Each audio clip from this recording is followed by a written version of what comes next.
get back to this, I walked this over to the Attorney General's office, and they said they would give it to somebody, assign it to somebody to get it. Well, I kept calling, and I can't remember if it was Michelle or somebody like that, but I was never getting anybody back.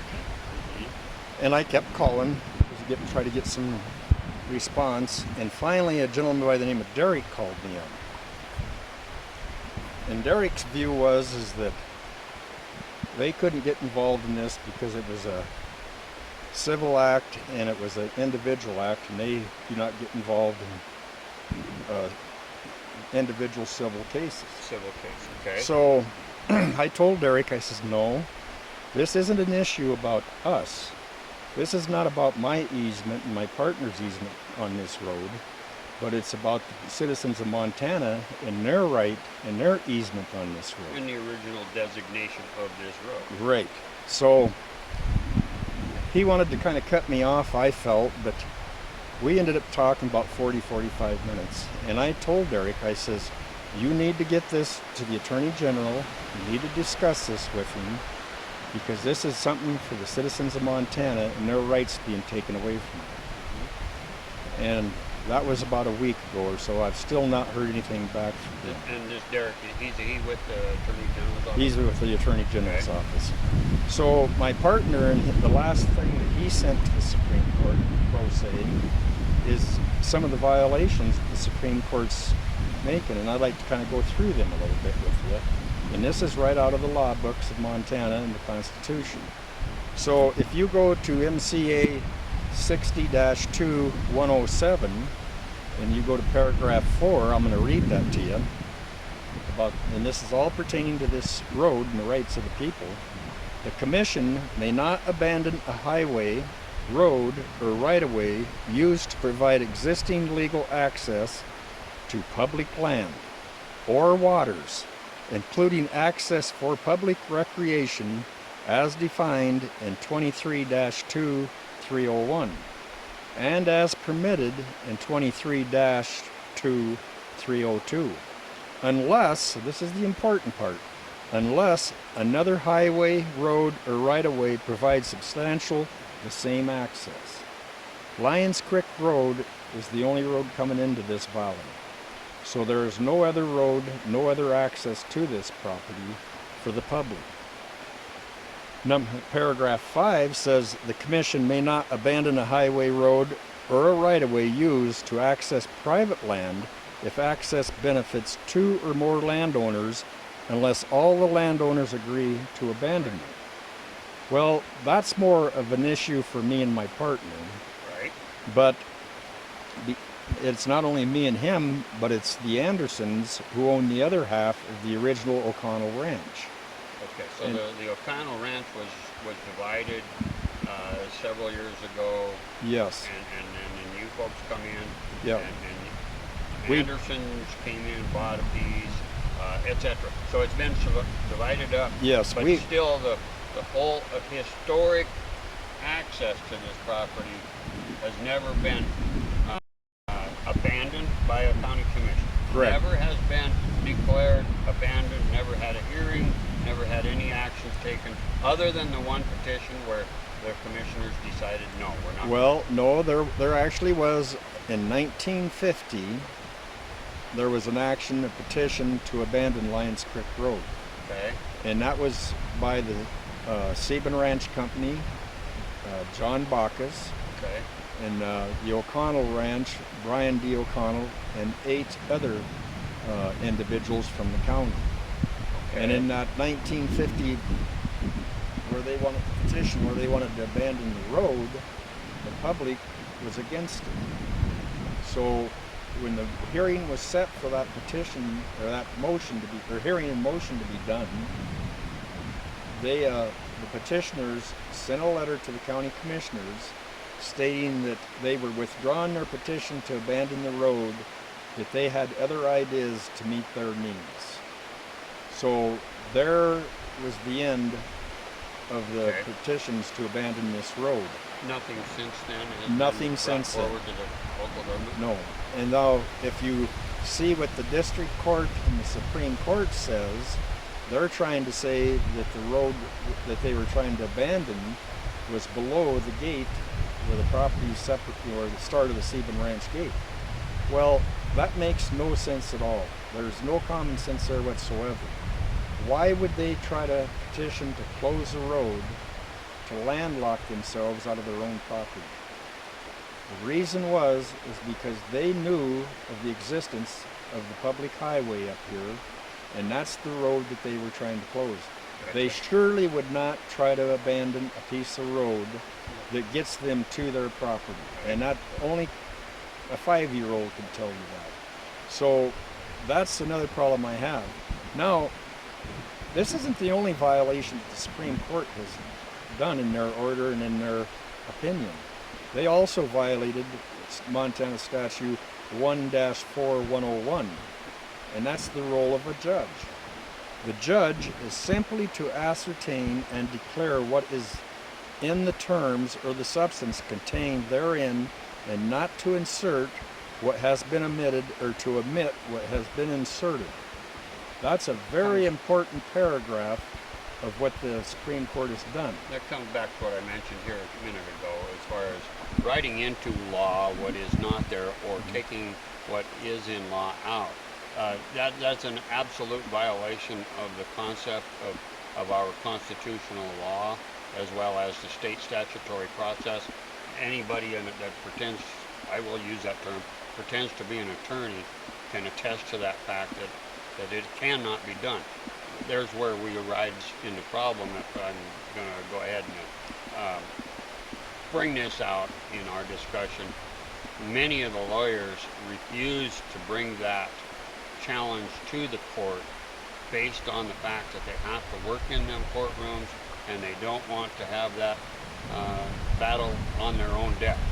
Well, is that what you guys run into too? That is very true, and what people don't understand, they think that attorneys and lawyers are representing them and only them. But what people do not understand is the lawyers of Montana are wards of the court, and their first responsibility is the court, not to their client. And so when you go out to try to get representation here in Montana, what you find is they do not want to challenge the court system because they will be more or less blackballed. So that's the problem that we have. True.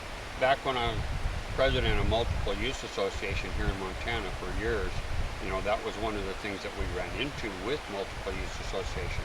We went ahead and got a law firm to challenge, and the judge in that particular case was not providing the proper venue, if you will, and so we made a request of our attorney to disqualify the judge and get a new judge in that case.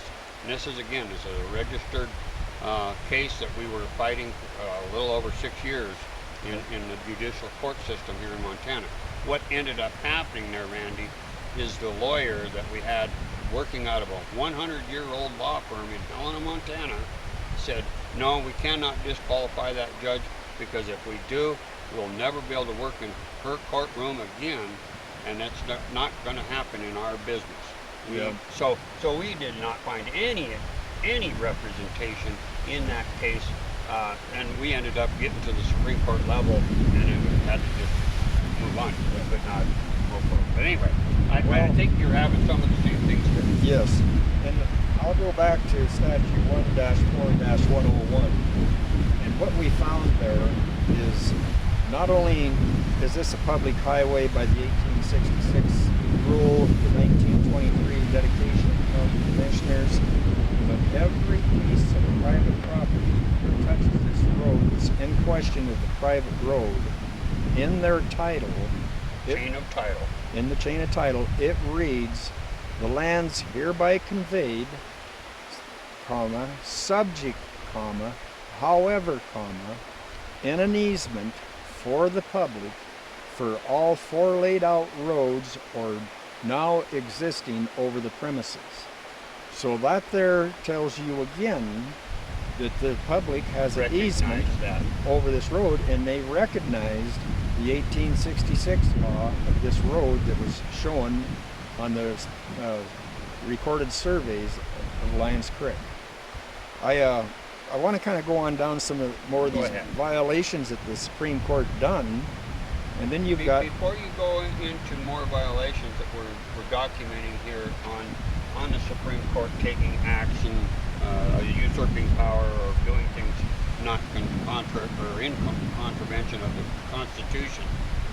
When you moving forward with this challenge, where is this at currently, as of today, 9/12/2021, in this legal process challenge to get this back for the people and yourself as a private property owner? Well, in our last briefs that we submitted, I believe that was back in September 13th in September. That's when my partner submitted his. Then I submitted mine, I believe, back on the 18th or 20th of September. Well, per the law of 2021 to the Supreme Court. And what that does is that gives our opposing counsel, I believe it's 15 days to respond. Right. Well, opposing counsel has not responded. Okay, I need to back up just to make sure we get the facts here. You said September, or is it that 18th the brief were filed of 2021? That was our reply briefs Okay, to a motion. that's where I needed to make a clarification. Right now we're on 9/12. Oh, excuse So me. I'm thinking, is it August? August. Thank you. Excuse me, August 13th. Okay, just want to make Yes, sure that our August. viewers don't Yes. get confused on Yeah. we're getting ahead of Yeah, the Quantum okay. Leap program here. So Go ahead. anyhow, it was August 13th and August 18th or 20th Gotcha. Okay, that we so- filed reply briefs to the Supreme Court. So you still have not received anything from No. the opposing counsel? Well, opposing counsel's time is up, so they have not responded. So now the Supreme Court, they should respond and correct what they have gotten wrong. And believe me, Gotcha. Okay. they got a lot wrong. They're ordered. We were reading through some of those comments by the Supreme Court justices, signed by them, put into their record, where they have actually changed some of the things that were done in the district court level to make sure that it fit their needs, from what I could see. That's true. And the very good example was the titled reservation deeds that were filed in the courthouse showing the access for the public. What the Supreme Court did is they removed on the verbiage of it, they removed words and they added words to make it read different. They Adding cannot what do is that's not break. there, or taking away what is not, Yep. is a violation of the Constitution and Montana law. Yeah. Well, and this is, like I say, this is where the people have got to fight for their rights and for their legal access, and that's why they need to contact their representatives, their legislators, and get this to the Attorney General office to handle. Now, Go ahead. another one that they broke is the Montana statute 27-8-301, and I'll just read you the clip on that part. In any proceeding which involves the validity of a municipal ordinance or franchise, such municipality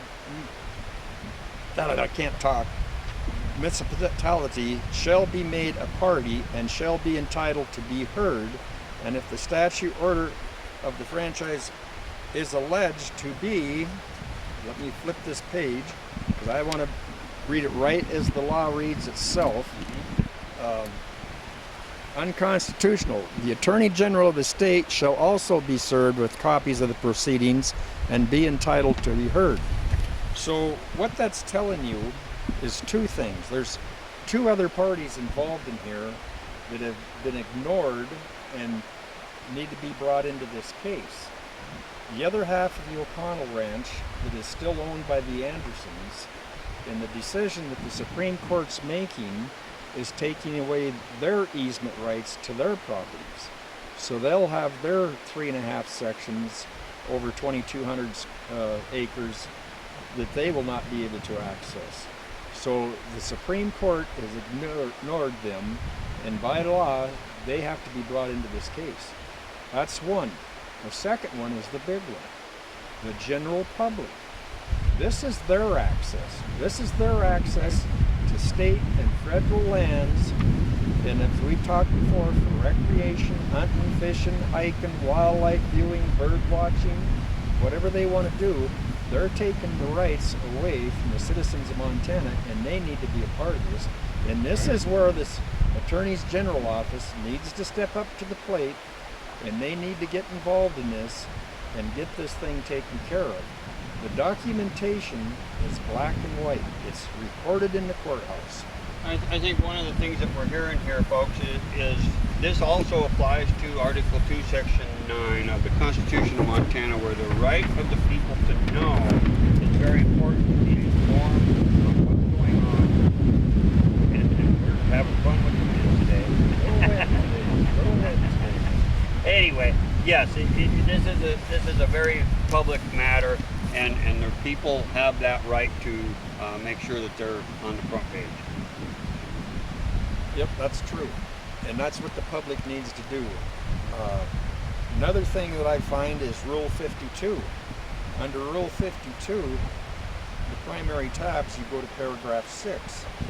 Setting aside the findings, finding of fact, whether based on oral or other evidence, must not be set aside unless clearly erroneous, and the reviewing court must give due regard to the trial court's opportunity to judge the witness credibility. So civil rules of the court also provide for a process that the judges, lawyers, and anyone involved in the particular cases must follow in order to provide due process as well as justice, correct? Correct. Then you can go on down in another one, and that's amended or additional findings on a party's motion filed no later than Rule 201, Judicial Notice of Adjudicated Facts. And under the primary tabs, you can go to number 2, and it says, can be accurately and readily determined from sources whose accuracy cannot reasonably be questioned. Well, the survey maps that we have produced to the Supreme Court and District Court in 1888 that was done, the 1905 survey that was done, when we produced all the recorded titles and deeds touching this road, showing the easement for the public, the road history book that's in the courthouse, the 1923 dedication of the county commissioners, all that stuff is recorded, documented evidence that they should not ignore. But I think what's happening is in Montana, they have what they call the duh principle. You know duh? And what the duh principle is, anybody can Google this, the duh principle in Montana, and this is what they teach their new lawyers. And what that does is it gives the judges the right to ignore evidence and rule on some other matter. So the duh, for those that are not sure what duh is, D-U-H would be the right spelling of that. Yes. And it's been a new slang, if you will, in modern technology, if you will, where we're out there and you look at something that's just totally wrong, and you say, well, duh. Yeah. And this is what lawyers and judges are using as an escape of verifying the truth and doing their job correctly? Like I said, I invite everybody to Google the duh principle in Montana, and it'll bring it right up. And the really quirky thing about it is if you read the first paragraph, it rules in our favor. It's a no-brainer. It tells you that we have the easement to come in here and enjoy these lands. But what you have to do is you have to read on down through it, and when you read on down through it, that's where it shows you that the judges can ignore the evidence and rule on some other matter. And I believe that's what the Supreme Court has done in this case. There's a direct violation, again, back to where your private property rights, as well as Anderson's, as well as other landowners, even before the gate on the Sebin Ranch, are impacted by the ability of the rights of the people to access this area. Yes. And one other question I guess I need to make sure we're clear on. In the designation of the public highway in 23, but this goes back to basically solidify the historical creation of the roads into the canyon with the boarding house and mining operations, logging operations that were really affluent in this Lyons Creek drainage. This all predated the United States Forest Service. So, because they were not created till 1906, and so there's none of those laws that are governing public access that are being trumped by the Forest Service, or are they? No, they can't be trumped by the Forest Service because this was in existence. Like I said, in the survey in 1888, when they did the survey, the roads were already here, and they note that in the survey. So that falls back. I mean, when the road was built, I have no record. I'm figuring it was probably in the early 1800s. That's one of the things we've seen across in Montana is the fact that they'll use that card of the Forest Service has the authority to close roads, to deny public access, to make wildlife habitat areas protected from motorized use, protected from the people. Okay, but in reality, we're seeing a lot of cases across Montana that are showing that these roads existed before the Forest Service, which gives you the grandfather clause of law, which comes back to the Duh factor, right? Correct. That's correct. Now, and we'll go on here a little bit. So even another. Sorry for interrupting you. I just people need want to to know make their sure rights. we keep on target of what we're trying to get the people to hear. Yep. Like I said, this is the Montana Constitution and the rights and the law of Montana. So if you go to undertaking notice in this section, and you go to paragraph 2, right there it says it says take notice. The court must take judicial notice if a party requests it, and the court is supplied with the necessary information. We have supplied the courts of all these documented records and documentation right from the courthouse. And that brings up another issue. When you go onto the website of the Supreme Court, and particularly to our case, they show the briefs and stuff, but they will not show our appendix, and they will not show our exhibits. And I called the court because I was trying to get people to look and see this stuff. And I called the courts on it, the Supreme Court clerk, and told them that I wanted this up, that it was not on there. There was a long hesitation, and then they come back and says, well, we don't do that because you would be liable if you defamed anybody. And I assured the Supreme Court clerk at that time that no, I want it up because everything in our briefs is in public record, and it's in the records of the courthouse, that we have nothing to worry about, and we would take that responsibility. Mm-hmm. They told me they would have that up within about 15 minutes or so. Well, what I did is I kept checking, and it wasn't there that day, and it wasn't there the next day, and it wasn't there the next day. So I sent the Supreme Court a certified return receipt letter demanding that they put this up on their website so other people could see this and what was going on and see the facts. Because if you can't see the facts, you really don't know who's telling what. Right. So to this day, those appendix and those exhibits have never been put up. So in essence, again, it was mentioned here a little bit ago, talking about our constitutional rights to know under Article 2, Section 9. So basically the Supreme Court, from what you're saying, is violating the Constitution on that aspect alone, not counting Montana law to back that up. That's correct. And that's what I have a problem with, because this here is a party that's being ignored, the public. They're taking the public's rights away from them to enjoy thousands of acres of land. Now this is not all. This is not all. We can go to Rule 19, required joinder of parties. This is where the public and the Andersons are being ruled against with no notification or involvement at all. And if you go under primary tabs, under Section 1A, it's the persons, it says persons required to be joined if feasible. A, in the person's absence, the court cannot accord complete relief among existing parties, or B, That person claims an interest relating to the subject of the action and is so situated that disposing of the action in that person's absence may, I, as practical matter, impair or impede the person's ability to protect the interests. So what they're doing is hiding this from the public.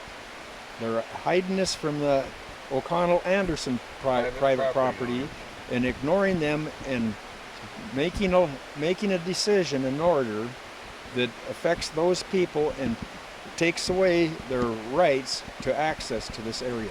So in one term that we've also heard in some of these cases is we have the court and attorneys arbitrarily, capriciously taking the rights away from people without due process. That's correct. Now here's another good one. If you go to that Rule 19 required joinder of parties, if you go to paragraph 2, joinder by court order. If a person has not been joined as required, the court must order that that person be made a party. A person who refuses to join as a plaintiff may be made either a defendant or, in proper cases, an involuntary plaintiff. So what that's telling you, that the Attorney General needs to step up to the plate. He needs to step up for the citizens of Montana and protect their rights to this area. And it also tells you that they're ignoring the Andersons that own the other half of the O'Connell Ranch and taking away their rights. So the court cannot really be making a decision in order that affects people that have not been represented here. For clarification, Randy, does the O'Connell Ranch, are there still holdings owned by the O'Connell family, or has it been pretty well divided, subdivided, changed ownership? Well, and the reason I asked that is because as we were coming in here today, we looked at some of the things that are going on with the Sebin Ranch that is a main player in this whole story, where the conservation easement that I know you're going to probably be talking about that some too, but the conservation easement also included the original O'Connell Ranch is intact on putting restrictions on these roads, access for the public. Is there? Yes. Again, I'm not trying to get ahead of you here, but I just trying to make sure that we see where we're at, who the players are, and what's really on the front page right now. Well, I'm glad you brought that up, because this is another part that I really feel that was not properly done, and that was the conservation easement of Lyons Creek. There's actually 2 conservation easements that were joined together to create the Lyons Creek conservation easement. The one conservation easement was with the Sebin Ranch, who owns property in Lyons Creek, and they were paid hundreds of thousands of dollars for just this one easement. They were paid over $1 million for all their easements. Before you go forward, one of the things that we need to make sure that people know, because there's a lot of organizations, and I'll use an example of Rocky Mountain Elk Foundation, that goes into these conservation easements, the Nature Conservancy. These are, I will say, environmental organizations that are looking to preserve land or to basically lock land up from public use. What happens is that is a really prevalent process in the conservation easement. So who, if you would, is behind the conservation easements that the Sebin Ranch and the O'Connell Ranch entered into? Is that one of our statewide organizations that are behind that, or is this something that's coming from out of state? Where's that come from? Well, that's coming within state. That is our Fish, Wildlife, and Parks, who is supposed to be looking out for the recreational people, the hunters, the fishermen, the hikers, and all these. Because with them, they're the one that initiates this. Right. And then you've got the NRC that's somewhat involved. But what they do is they go out and they buy these conservation easements, and it's supposed to be for the public. Well, just like this one here, they brag about how they're opening up these lands and stuff for the public. But yet, Lyons Creek is not opened up for all these people. All it's opened up for is one select group, and that's the hunters. They're actually blocking the fishermen, They're blocking the hikers. Mining, logging, recreation. Yep. All this Doesn't stuff matter. here, they're blocking the public from enjoyment of. So this here, what they're doing here is they've actually shut this area down from the public and made it only accessible by one small group, and that's the hunters, which don't get me wrong, I used to hunt, I used to do all kinds of hunting. I don't anymore, I just enjoy wildlife now, my age. And I support hunters, and I like to see hunters have land to go to. I fully support them. And their rights are being blocked from here. They don't realize it because a few of them are allowed in here, but it should be opened up for all. So when I say, me and my partner feel that the conservation easement was actually done illegally. And I'll give you some reasons why. Number one, because this is a public highway for the public. And it comes clear in here across our land. It goes on up across this bridge that I built for about another 800 yards or so. The public has a right to travel this road. But between here and there, and on down through here, there's all kinds of state ground that they are getting blocked from access to. So that's one thing that the conservation easement and the players ignored and didn't admit. They kind of hid the public highway. But when we go on past that, not only that, but when they reviewed this area, they stated right in their records that there is no evidence of any mining activity in this area. Well, you can see from this road here the tailing piles of the big mine that was noted in 1888 and 1905. You can literally see the tailing piles from the road. There you had the Silver King mine up in here. You had the Hidden Valley copper mine up in here. You know, I've walked over these properties up through here. There's all kinds of mining that occurred back in the early 1800s in this area, but yet they noted that there is no proof of any mining going on in this area. I question that. Sounds like a decision coming from somebody sitting behind a desk. Yes.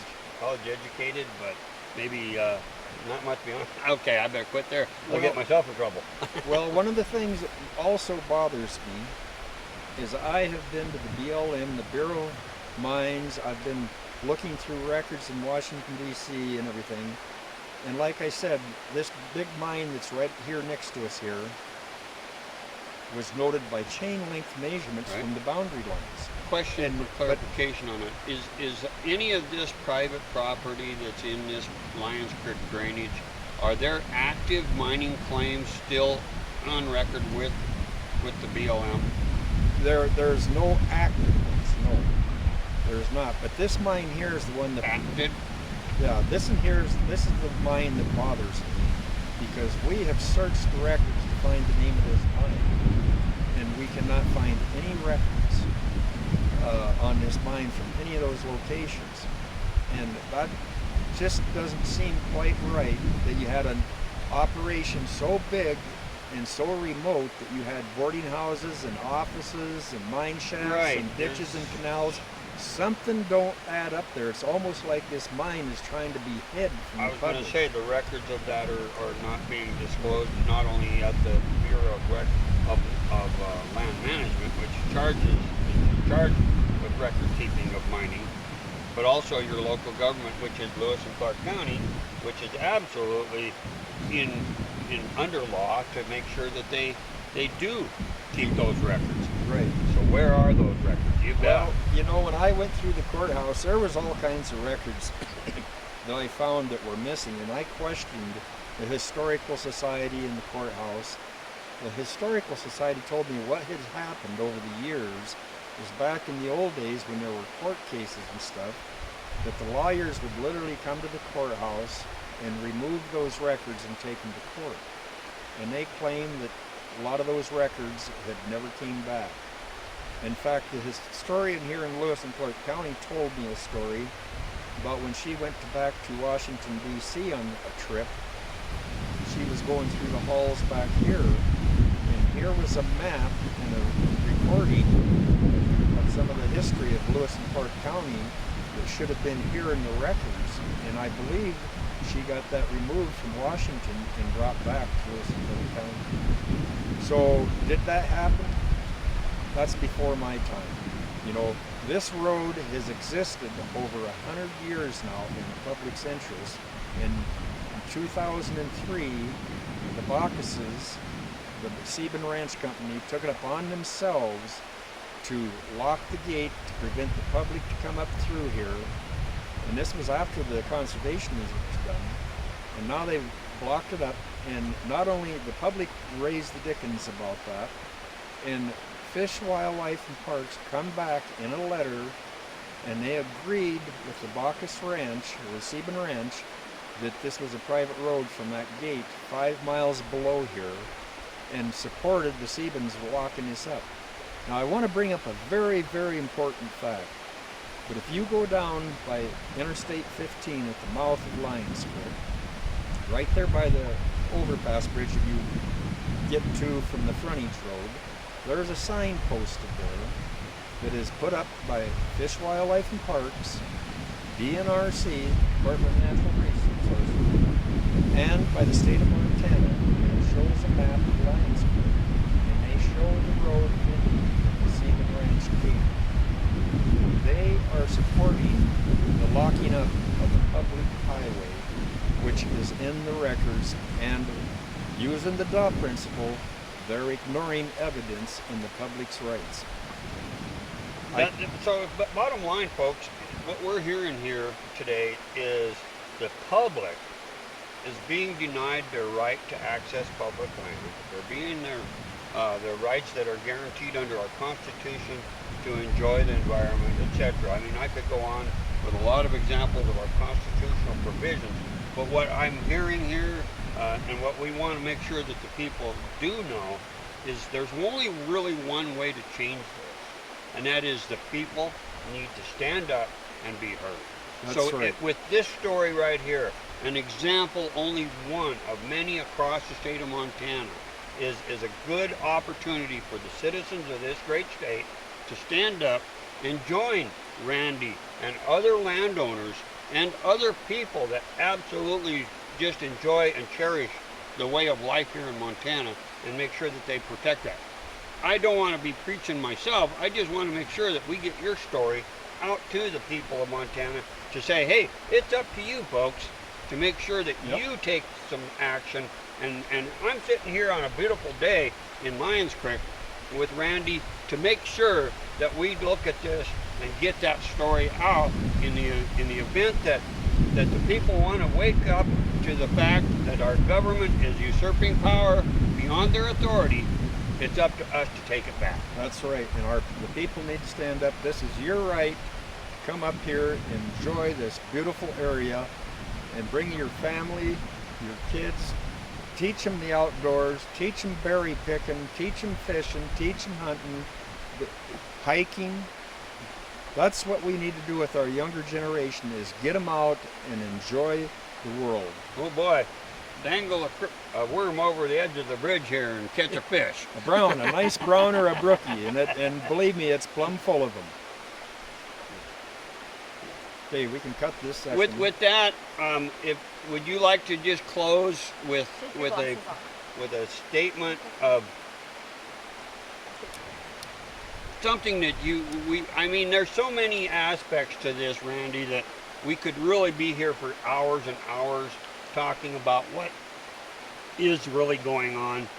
I mean, we touched very well in my observation here the fact that we got, again, usurpation of power beyond the legal authority of our government. We need to make sure that the people get engaged. Where would you suggest, being that you've been involved in this for multiple years now, trying to get this particular aspect of our freedom and our liberty out here in Montana, where would you suggest the people start, besides getting off the couch and joining together and being heard? Well, before we get to that, I just want to state one thing. I was born and raised in this state. My parents were born and raised in this state. Their parents immigrated over here to this great country. What we're seeing nowadays is our rights being taken away from us. We're seeing our public access taken away from us. We're seeing corporations coming in here and blocking us from enjoying our properties. This is not an issue about me and my partner's rights of easement to this property. This issue is about the public. You, the citizens of Montana and elsewhere, your rights are being blocked from enjoying this beautiful country. And that's where they need to go to their representatives, their legislators, and their sporting groups, their hiking groups. All these groups should get on board, talk to the representatives, talk to the legislators, and get the Attorney General to investigate what's going on in our judicial system. I Okay. can make one more quick statement that might bring a little interest to the public, and it's an embarrassment for the people of Montana. In 2017, publicintegrity.org, they evaluated the judicial systems of all 50 states. And when they done that, Montana came in 42nd. Montana came in at a D- on judicial. Montana came in an F on integrity. That is alarming to see what's going on in our state. And I think that it's time that we start looking to see what our judicial system is doing here. We have several groups that are working with the legislature right now that are moving forward with the interim committees to try to get some judicial expediency put back into the process on behalf of the people. Several different groups, including some national groups on judicial accountability, are ringing the bell, if you will, for the people to get engaged. And so there's a good point for the people to start. I think one of the things that really needs to be pointed out, this would never be in this position had the county commissioners current stood up and respected the rights of you folks owning the property and the historic documents of this road. There's where people can make a difference from what we're seeing, is to get engaged at the local government level. When you see a road that is designated on your Onyx map or wherever else as a public road, but yet you come into a locked gate, there's a reason for you to go to your county commissioners in the county where this road is located and find a way to make sure that you light that fire. It was once said in history, it's up to the people to light that brush fire of freedom in the minds of the people, and it's up to us, Tim with Conservative News from Montana, and Randy Adams here in Lyons Creek, Montana, to make sure that we get that message out to try to instill courage and to let you know that you're not alone. That's correct. And with that, I'll just quit beating my drum of trying to make sure I get that information out. Randy, thank you so much. Thank you, Tim. I appreciate the opportunity. Okay, thank you.